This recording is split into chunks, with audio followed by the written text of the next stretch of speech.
Selamat malam, perkenalkan nama saya Melisa Stefani Tovia Bilum dengan NPM 2021-41035 dengan MK Pengantar Pembangunan Perdesaan.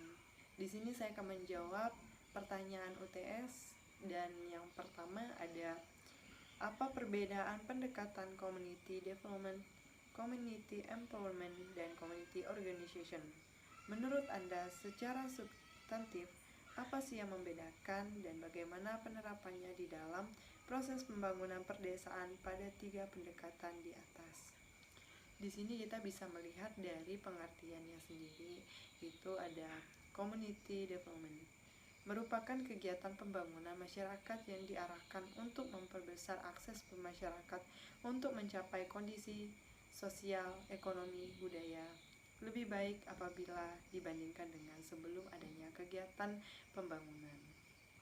Sehingga masyarakat di tempat tersebut diharapkan menjadi lebih mandiri dengan kualitas kehidupan dan kesejahteraan yang lebih baik. Community empowerment merupakan proses pembangunan yang membuat masyarakat berinisiatif untuk melakukan kegiatan sosial guna memperbaiki situasi dan kondisi diri sendiri juga lingkungan sekitarnya. Hal itu dapat terwujud apabila masyarakat turut berpartisipasi di dalamnya. Masyarakat turut ikut berperan aktif sebagai motor penggerak agar bisa sukses.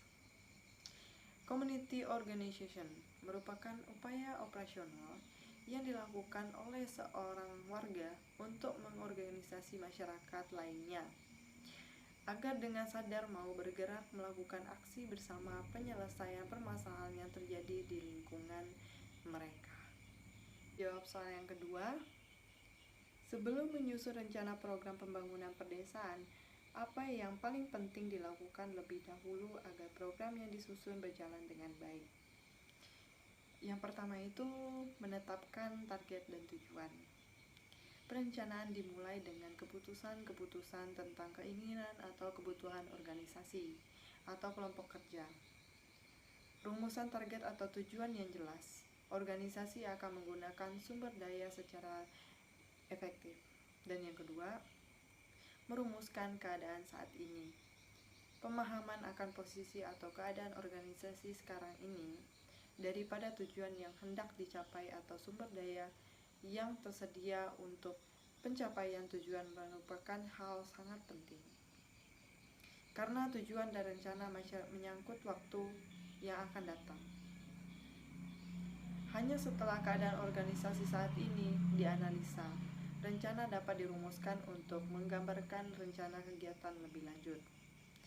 Tahapan kedua ini memerlukan informasi terutama keuangan data statistik yang didapat melalui komunikasi dan organisasi.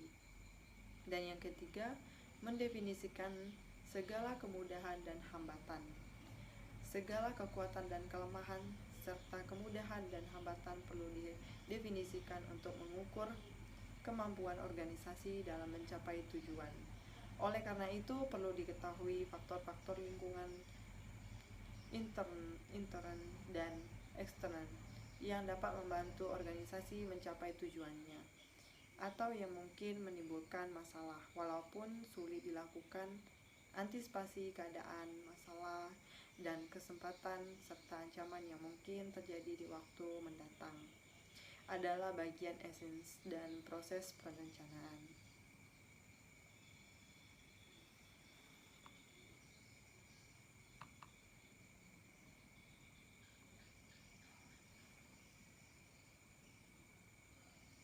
Dan yang keempat, mengembangkan rencana atau serangkaian kegiatan untuk mencapai tujuan. Tahapan terakhir dalam proses perencanaan meliputi pengembangan berbagai alternatif kegiatan untuk pencapaian tujuan, penilaian alternatif tersebut, dan pemilihan alternatif terbaik paling memuaskan di antaranya berbagai alternatif yang ada.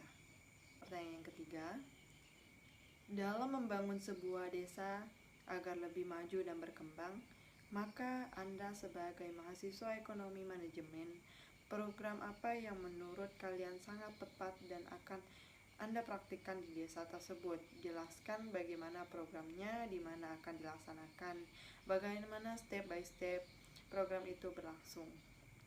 Nah, di sini saya akan memilih program dalam suatu desa itu membuka pusat kegiatan belajar masyarakat. Nah, selain pembangunan pendidikan formal, ada pula yang membuat lembaga pendidikan non-formal bernama Pusat Kegiatan Belajar Masyarakat atau disingkat PKBM. Nah, dengan adanya program ini membuat sistem pembelajaran lebih menyentuh pada keahlian yang mereka miliki, sehingga para alumni PKBM adalah orang-orang yang siap untuk bekerja ataupun bisa membuka usaha sendiri. Dengan begitu, angka pengangguran di wilayah tersebut bisa menurun.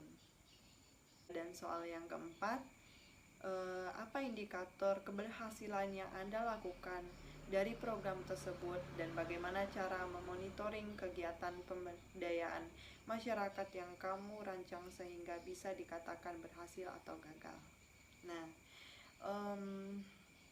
indikator keberhasilan pada program tersebut yaitu yang pertama kita bisa lihat dari masyarakat ke bawah, dan yang kedua anak yang memiliki bakat dalam dirinya. Nah, dan yang ketiga itu anak yang menyukai hal belajar. Dan bagaimana cara memonitoringnya? Kegiatan pemberdayaan masyarakat yaitu dengan cara memandu mereka dan butuh bantuan dari orang yang ahli dalam bidang tertentu. Baiklah, saya akan lanjut soal yang terakhir. Dalam pelaksanaan salah satu program pembangunan perdesaan yang akan kalian dilaksanakan nanti dengan waktu yang singkat, tentunya membutuhkan disiplin waktu yang sangat tinggi ketika di lapangan. Banyak hal yang tak terduga, bahkan susah untuk ditebak ketika di lapangan yang bisa menyebabkan program pemberdayaan berjalan tidak sesuai dengan persiapan. Gambaran seperti apa seharusnya dilakukan ketika di lapangan agar dalam pelaksanaan berjalan sesuai dengan waktu dan prepare yang sudah dipersiapkan. Tidak ada kemunduran, tidak ada telat, dan lain sebagainya. Nah, kemungkinan prepare atau waktu yang kita gunakan nanti yang kita lakukan agar tidak terjadi lambatan waktu atau terundurnya waktu hari gitu.